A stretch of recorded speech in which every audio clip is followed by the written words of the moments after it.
A very good evening. This is Avinindra Som and you're listening to the news in detail on Gold FM.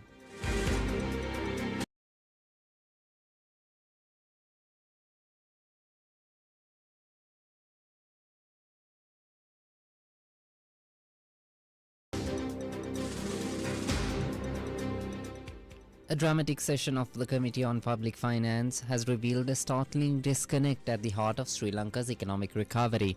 In a heated confrontation, lawmakers accused central bank officials of steering the national economy blindfolded by using consumption data from 2019, a world before the pandemic and the subsequent economic collapse. The hearing suggests that the official low inflation rate touted by the government may be a statistical illusion, masking a reality of high interest rates that are currently strangulating local industries. The hearing took a sharp turn when the committee chair Dr. Harsha De Silva discovered that the central bank's basket for calculating inflation is 7 years out of date. The chair's disbelief turns into a stern lecture on the sad state of affairs regarding the bank's reliance on the Department of Census and Statistics without doing its own legwork. HIS, when was the last HIS? 2019. Isn't it worthwhile for you to do something on your own? But it is a very sad state of affairs here. To this committee, you are telling me that you are using data from 7 years ago. I am not willing to accept it, doctor. The committee moves from data to consequences. MP Ravi Karunanayak argues that the central bank's wrong data has led to predatory interest rates that are killing the SME sector, along with many other consequences. The SMEs, the businesses, all are relying on this because we are looking at interest rates, creating an anti-inflationary approach. But we are looking, as I said, to look at this as long-term resource allocations for investments we coming in, where the interest rate is a key factor. Long-term resource allocation is not a function of the central bank. I must tell you, that's not but objective. interest rates have been determined by you all now. We so determine. if you all basically give a high interest rate, and if you in that case, who's going to grow this country? No, this is the right interest rates based on the multiple strands. Yeah, that is your and economy is growing right, credit is growing right, demand is taking place at the right balance. So I don't see any problem with the current interest rate structure. Okay, that is the appropriate interest rate structure based on from the demand side. That's exactly what we see. That we can see clearly the indicators of demand side is pretty much in line and consistent with our multiple strands and the interest structure. Yeah, but then the interest rate, what we see obviously is expectation of inflation and the real interest rate. No, if you really look at our competitor countries, Governor, in real interest rates are less than half of ours. Except for India, like I said, everybody else is below 2%. Like you heard, comparisons were also drawn between Sri Lanka's target inflation and that of regional neighbors. India is like 2.5%. We are 5.5%. Even if you look at expectation of inflation of 3% for the next, or 3.5% for the next foreseeable future 3-4 quarters, right? So if you're looking at being competitive in the region, I mean, is 6% real interest rate high or not? I think it's a valid question from our point of view. In the final, most damning exchange, the committee asks a simple question. Did the central bank ever tell the government or the parliament that the advice was based on antiquated data? So the revelation by you, has it not been told that we are in an antiquated 219 information that we are living on? That's what I'm asking. Has been communicated?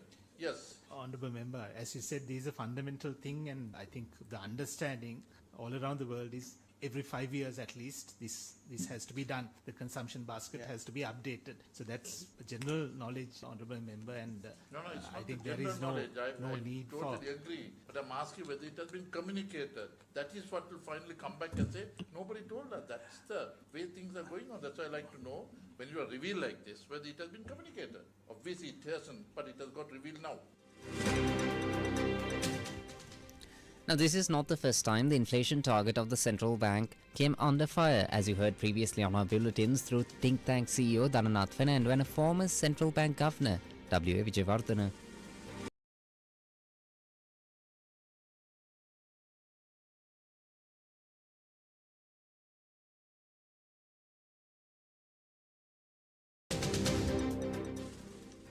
Gram Niladhari National Association announced the Gram and Niladhari officers, technical staff and disaster relief workers will withdraw from all recovery operations starting tomorrow.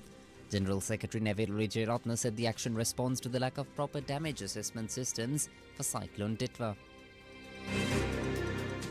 Trade unions within the Ceylon Electricity Board warned of a one-day symbolic strike if the government fails to provide a positive response to their demands within the next 24 hours. This follows a 6-hour stoppage conducted today by 26 unions protesting against proposed restructuring and 7 other key issues.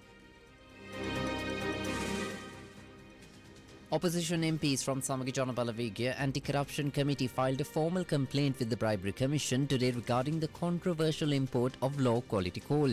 Simultaneously, the Joint People's Action Council submitted a petition to the Human Rights Commission today too. General Secretary accused the administration of attempting to pass the costs of the coal scam onto electricity consumers through poor management.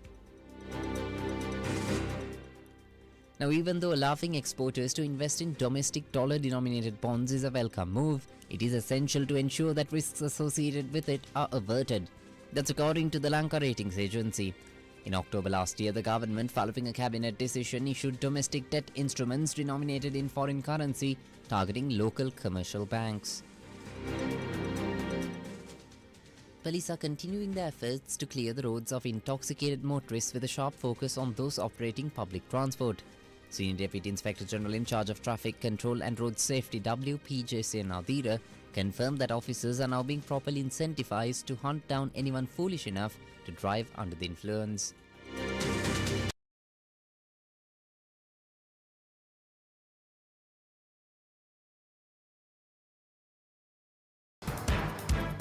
Alleged crime figure Podi Lassie is set to return to Sri Lanka under heavy security after being arrested in India following his escape from post bail from Balapiti Court.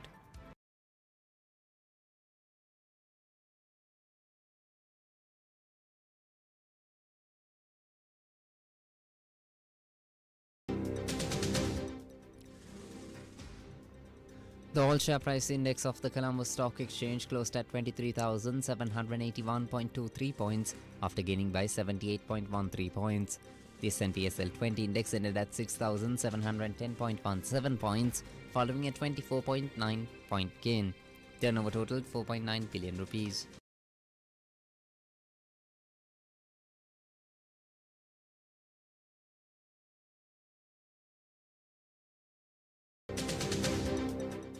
United States and Iranian officials met in Geneva today for a third round of indirect negotiations aimed at preventing a major regional conflict.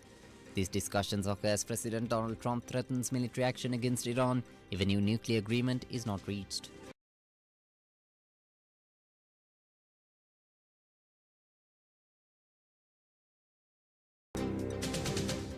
IMAX reported a 35% revenue jump to $125.2 million in Q4 2025, fueled by Avatar Fire and Ash, generating a record $112 million in ticket sales as its highest-grossing Hollywood film.